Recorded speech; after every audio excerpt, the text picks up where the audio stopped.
the train for one last ride.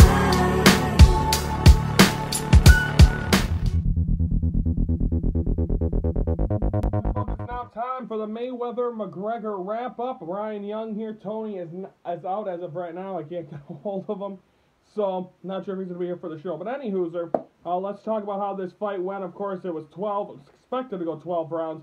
Everyone kind of knew that wasn't going to be the case. Of course, I was for Conor McGregor, but okay, its first 3 rounds, Conor McGregor was able to land the punches and to do a tremendous job of being able to show early on that isn't going to be a fluke and there isn't going to be a 1-round knockout by Floyd Mayweather. So great job early on. But then of course, then you saw as the fight progressed or the match progressed that you saw that Floyd Mayweather was going to have the upper hand. Then all of a sudden you were starting to see that, yeah, this guy knows what he's doing. This is his 50th fight. He knows exactly what he's going in there to do. So he did a tremendous job every round. And then of course the 9th round, Conor McGregor was just barely alive. And then in that 10th round, it was able to be a knockout, a technical knockout ruled by the referee. And therefore it was over. And your winner was Floyd Mayweather. He goes a 50-0 on his career, 0-1 obviously for Conor McGregor. Now, of course, I haven't really got into anything, but I mean, you hear the Floyd Mayweather people start running their mouth, and you know what? They can. But the thing is that Conor McGregor fans aren't really that upset about this. Conor McGregor wasn't supposed to win this fight. If he was going to win this fight, it would have been great. But he didn't, and I don't think they really expected it. Look at all the people from Ireland that were at that fight on Saturday. They lit up Las Vegas that night. They don't care, because Conor McGregor is still a two weight class champion in the UFC. He's going to go back to doing what he did. He went out there, he runs his mouth. That's what Conor McGregor does. If you don't know who Conor McGregor is or what he represents, then shut up. I mean, honestly, Conor McGregor did a tremendous job promoting this fight. Both them guys did an unbelievable job of promoting this fight. And Floyd Mayweather proved first boxing match I've ever seen, and getting a chance to see Floyd Mayweather, he's great, even at 40 years old. He was able to do exactly what he wanted. He tired out Conor McGregor early, and that's exactly what he needed to do to be able to take advantage and win the fight. He got Conor tired, and then by the 8th, that's pretty much you saw each round, you started to see Floyd Mayweather get a little bit more loose, a little bit more ready, a little bit more jacked up, and he was able to get them punches in on Conor, and he was able to win. And I think he did a tremendous job. Great businessman. Of course, the wrestling fan of me is always going to think, oh, well, he did the, it was Nick, it was fixed, yada, yada. I think if Conor wins, then there's probably a second fight, but since Conor don't win, he said that's his last fight. Now, will this ever happen in the octagon? I don't think so. I think you never know what's going to happen next. Hopefully, Conor gets his next UFC fight, hopefully maybe one by the end of the year. He hasn't defended either one of his titles in over a year. So I think he needs to start worrying about them, start lining up them challengers, go back to that. But now the other thing you got to worry about now, and I've talked about this before, is that he's a big money fighter now. Are you going to be able to get him to do a normal fight against a normal guy and not pay him $100 million? Because once you taste that, you're going to think you're worth that every fight. And not every fight is worth $100 million. I don't think any. I mean, George St. Pierre's coming back. They announced that he's facing Michael Bisping in the beginning of November in UFC. Now, possibly seeing Conor McGregor against George Rush St. Pierre. Now, that would be something I'd want to see. That might be a $100 million fight in the UFC. Will Floyd Mayweather ever come into the octagon? Probably not. Because, of course, you got to give Conor credit there. Conor went into his house, played by his rules, and still was able to last 10 rounds with the self-proclaimed, or I shouldn't say self-proclaimed, he's 50-0, greatest boxer of this era. So you got to give, I mean, people, oh, no, he ran his mouth. No. You give the man credit. He lost. He went in there, wasn't supposed to win. But no one, not one person said he was going to go 10 rounds. They said it was going to be done. He was look terrible. He looked good in the first 3 rounds. I don't care if set up or not by Floyd Mayweather. He was able to do it. He lasted long enough. He wasn't able to win. But, best wishes to Conor McGregor. Congratulations to Floyd Mayweather. Hopefully we get a chance to see a Conor McGregor UFC fight by the end of the year. He's got 2 titles. We'll see what happens there. Tony, of course, like I said, not in. I'm not sure where he is. We were going to tape a little earlier than expected, so Tony might be out. But of course, he called me right after as well. He was shocked by it as well. And I mean, it is what it is. Congratulations to Floyd Mayweather. He did what he needed to do, and we'll see what happens next for Conor McGregor. But that is it. Conor loses, but 15-0 goes Floyd Mayweather. We're taking time out. Last time we were talking about boxing on this show, unless they have a rematch. We're taking time out. When we come back, we're going to preview Raw for tonight in Memphis, Tennessee at the FedEx Forum. That's next on the Ringside Report.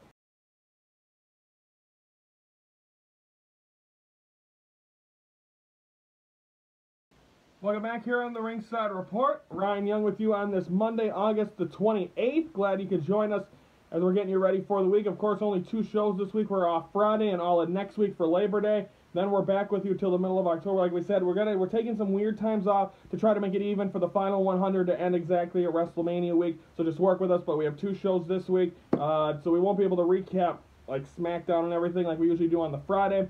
But at least we're not, and we also trying to schedule it around where we don't earn the weekend before or after a pay-per-view. So that's all that. So as well. So now let's preview what took place, or let's preview Raw tonight from the FedEx Forum in Memphis, Tennessee. Should be a good matchup. I think it's going to be a good show overall. Of course, we're still a ways away from No Mercy, which will take place, I believe, the 24th of September. And I think this is going to be good because, of course, we're going to get to see the Goliaths go at it. We're going to see the 2 big guys get an opportunity to face each other, and that is Brock Lesnar versus Braun Strowman. Now, is that a match that we possibly could have waited to see at WrestleMania? Was it a match we possibly could have waited and saw at SummerSlam instead of the Big 4? We'll see. How are they going to hype this? I'm not 100% sure when Brock Lesnar is supposed to be at these shows. I'm not sure when he's going to be listed as when he's supposed to be there. So we're just going to go with it. I don't know. They said he's supposed to be there longer. I'm not sure if he's advertised for tonight. But if not, you're probably going to see Braun Strowman come out and say, you know what?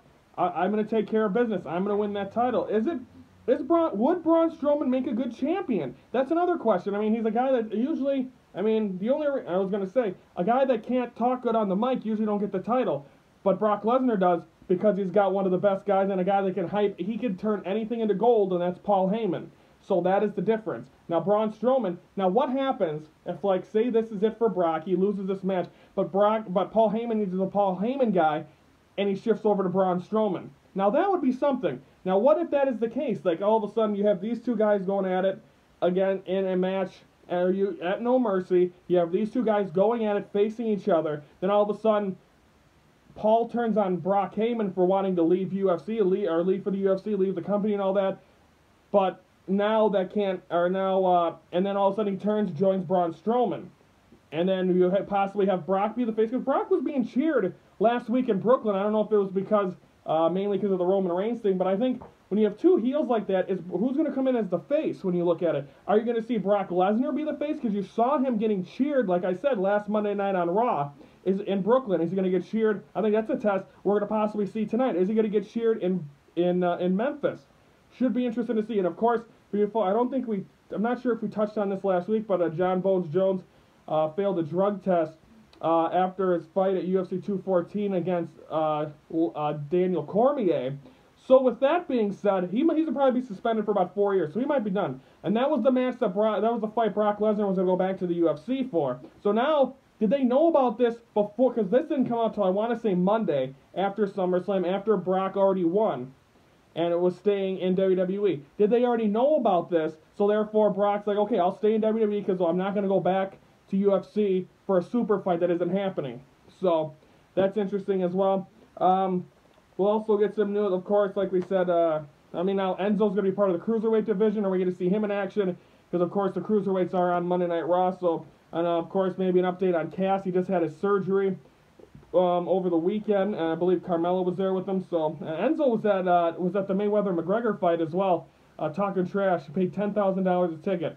Didn't think he got paid that well for being a guy that no one likes, but, I'm not going to start grudges. So that's Monday Night Raw. That is tonight at 7 p.m. on the USA Network. Should be exciting to see what's next. Of course, he's kind of dull because you got a month before the pay-per-view, so it should be exciting. Okay, we're doing time out here on the Ringside Report. When we come back, it's time to preview Smackdown for tomorrow from Little Rock, Arkansas, I believe. That's next on the Ringside Report. Welcome back here to the Ringside Report on this Monday, August the 28th. I'd like to wish my sister Carrie a happy birthday. I believe she's, I don't know if I should say it, 43. We're 17 years apart, same parents. Yeah, so she goes with me all. Well, it was like a couple of years ago when her kids started getting into wrestling. She's a big wrestling fan. She's been to a few wrestling. We went to, what was it? We went to a Christmas one. We went to the Christmas Smackdown. We went to Payback, or we went to Fastlane, me and her, and then we of course went to Backlash. So these, so the kids loving it. I believe WWE's like rumored to be in Chicago for Christmas. I believe we're expected to go to that as well. So it's exciting to be able to share that with her. So happy birthday! Hope you enjoy your day. You got Monday Night Raw to watch. Why not? Let's preview SmackDown for tomorrow night from Little Rock, Arkansas. Of course, I believe Hell in a Cell is their next pay-per-view. But of course, they're not really looking at that right now. It's interesting to see because of course right now you got your what took place. You got the AJ Styles retaining the title. I think that's big. I mean, you got AJ Styles retaining the U.S. title.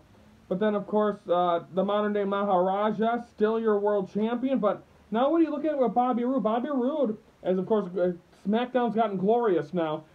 So now we're going to get an opportunity to see what's he going to be able to do. Is he going to, like, of course, the rumor is that he's going to be a face. So therefore, he's going to have to be the guy that and of course, and it's exactly what it is. But rumor also has them have to change his theme song.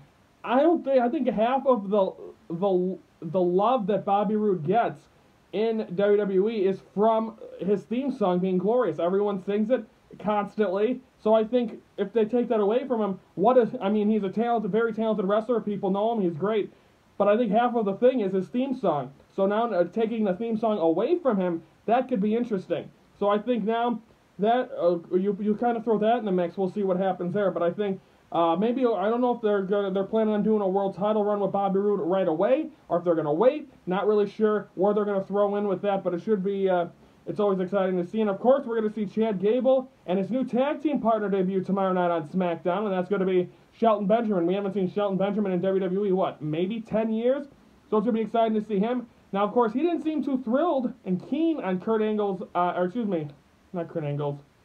Was it Daniel Bryan's idea of having them two tags? So is Shelton Benjamin going to turn on him, or are we going to get a possible rivalry between Shelton Benjamin and Chad Gable? So a lot of interesting things going to kind of happen there. You got the women's title, of course. You got Natalya being the women's champion. What's going to come out of that? So a lot of interesting things going to be coming up, and it should be exciting to see. As of course, like I said, you're in that lull, no pay-per-views, so you kind of just got to build things as they go. Who's next in the U.S. title picture? You know, Baron Corbin came out. He kind of got his nose in it. Shane McMahon came out and was able to get that pin. So what's going to happen next with all that? So a lot of things, a lot of twists and turns we're probably going to see there on the SmackDown side. But we'll see what things will actually happen. And of course, that'll be, tomorrow night on the USA Network, 7 o'clock. As always, preview for Friday, or Wednesday, well, I guess it's kind of our Friday. We're going to recap Raw, preview Ring of Honor, NXT, and Impact going into the weekend. We'll also recap this past week's Impact, and like we said, we're off Friday, so we won't have any results, but if anything big happens, we'll break it down when we return on September 11th. So should be fun, should be an exciting, so that's our final show. Get a little time off. You guys get some time off. I get some time off from Smoothie, which is always a plus. So that is all. So that's going to wrap it up for this Monday. Thank you, everyone, for watching. And, of course, Smoothie not being here gives me a little chance to air. And I think it was better that way because Smoothie don't watch UFC or boxing. So I appreciate being able to get the opportunity to be able to talk to you guys about the Mayweather-McGregor fight. So, everyone, have a great Monday. We'll be back on Wednesday for no King of Controversy. Almost said King of Controversy.